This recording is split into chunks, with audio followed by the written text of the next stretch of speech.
Hello friends, welcome to my YouTube channel the vision of Shivani. आज मैं आप लोगों के लिए सीए क्यूज का फर्स्ट वीडियो बना रही हूँ और ये वीडियो उन सभी अभ्यर्थियों के लिए उपयोगी है जो प्रतियोगी परीक्षाओं की तैयारी कर रहे हैं। और मैं पूरी कोशिश करूँगी कि जिस डेट का क्यूज रहे उसी डेट को आपको वीडियो प्रोवाइड कर पाऊँ। तो आइए देखते हैं आज का फर्स्ट क्वेश्चन। आज का फर्स्ट क्वेश्चन है, अखिल भारतीय वनवासी कल्याण आश्रम ने किस राज्य में ट्राइफूड पार्क स्थापित करने के लिए ट्राइफेड के साथ एक समझौता ज्ञापन पर हस्ताक्षर किए हैं?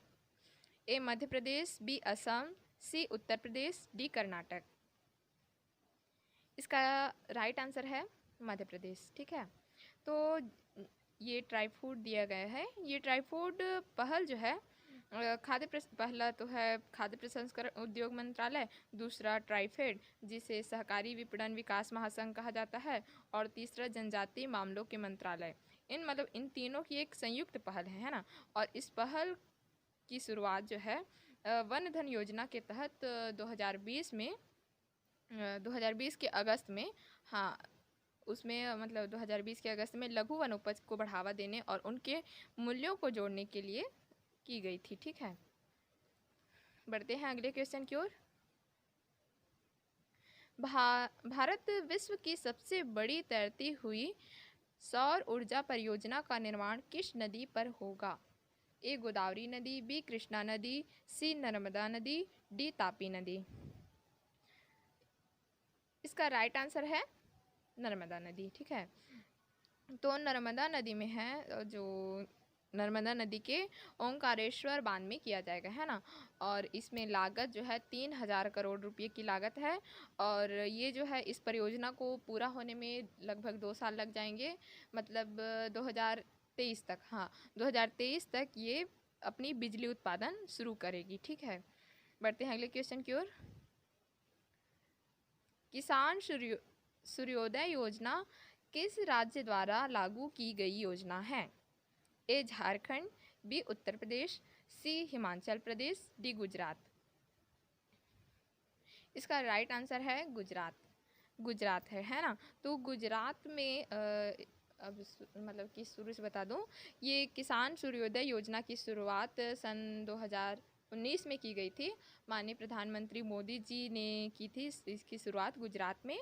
और अभी जो है वर्तमान में जो मुख्यमंत्री हैं, क्या नाम है, हाँ विजय रूपानी नाम है। विजय रूपानी ही तो नाम है, हाँ विजय रूपानी जी जो है वो अभी 35 करोड़ रुपये की क्या करेंगे, अनुमानित लागत पर सब स्टेशन और ट्रांसमिशन लाइनें क्या करेंगे, स्थापित करेंगे। और ये जो है सुबह 5 बजे से 9 बजे तक बिजली की आपूर्ति कर रहे हैं किसानों को, है ना। कृषि बिजली की आपूर्ति प्रदान कर रहे हैं। ठीक है, बढ़ते हैं अगले क्वेश्चन की ओर। अच्छा, इसका उद्देश्य तो नहीं बता पाई कि 2022 तक ये पूरे सभी गाँव में सभी गाँव को कवर कर लेंगे, और अभी 2021 के अंत तक ये लगभग 4,000 गाँव को कवर करेंगे। ठीक है, बढ़ते हैं अगले क्वेश्चन की ओर। IUCN द्वारा भारतीय पेंगोलियन को किस श्रेणी में रखा गया है? ए अपर्याप्त डेटा, बी संकट निकट, सी संकटग्रस्त, डी असुरक्षित। आप लोग IUCN रेड डाटा बुक का नाम सुने होंगे। वो विलुप्ति के कगार में आए वन्यजीव बोलती हूँ, वनस्पति और पशु पक्षी सभी को रखा जाता है उसमें, है ना। तो हाँ, इसका राइट आंसर है संकटग्रस्त, है ना। तो संकटग्रस्त में रखा गया है। और ये इंडियन पेंगोलियन और चीनी पेंगोलियन दोनों, है ना, इन दोनों प्रजातियों को वन्यजीव संरक्षण अधिनियम 1972 के भाग 1 की अनुसूची 1 के तहत सूचीबद्ध किया गया है।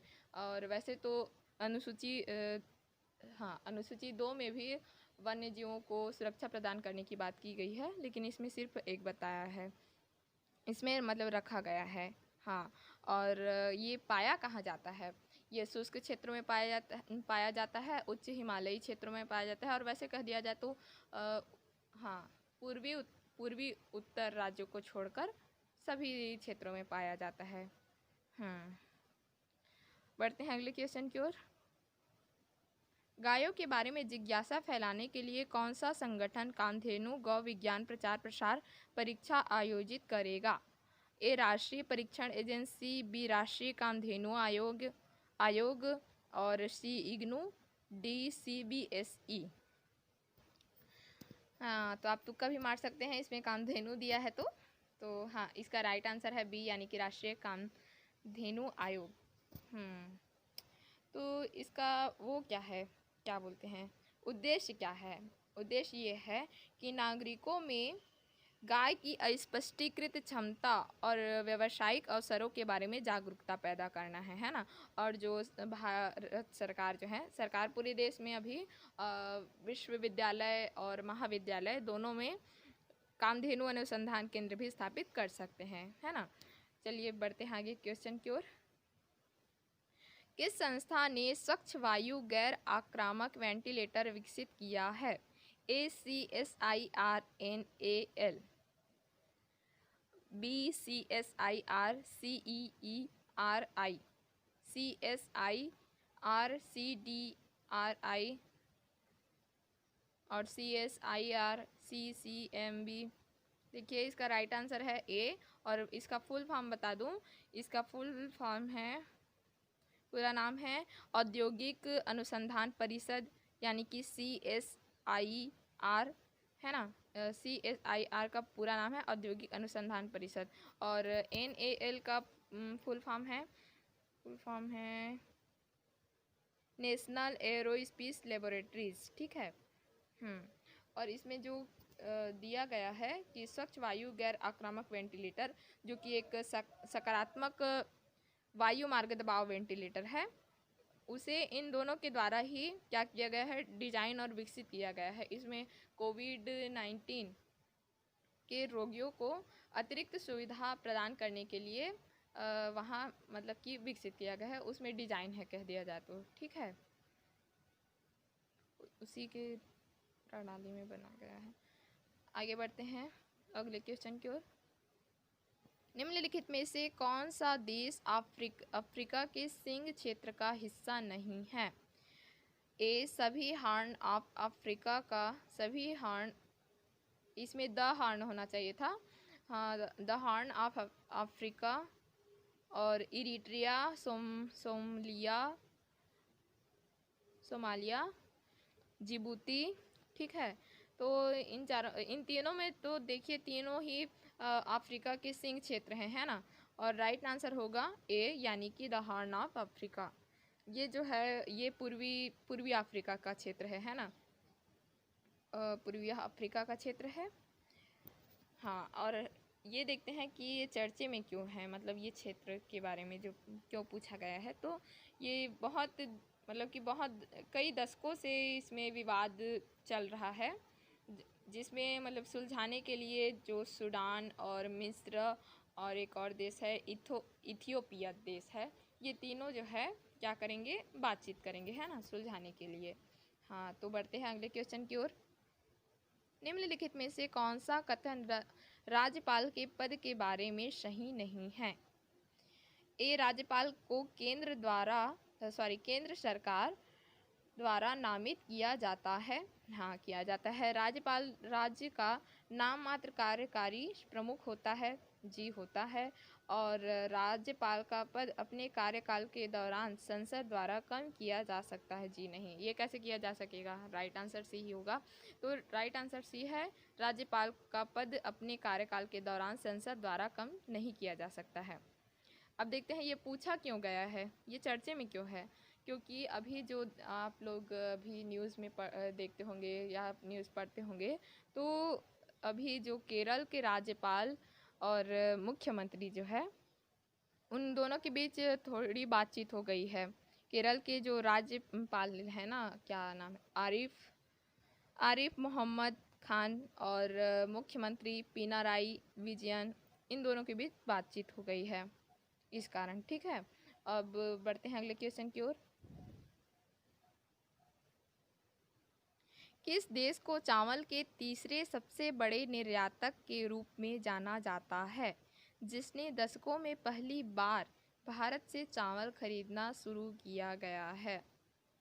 चीन, Vietnam, Malaysia, Thailand. Right answer इसका वियतनाम है। वियतनाम ने ही किया है, ठीक है।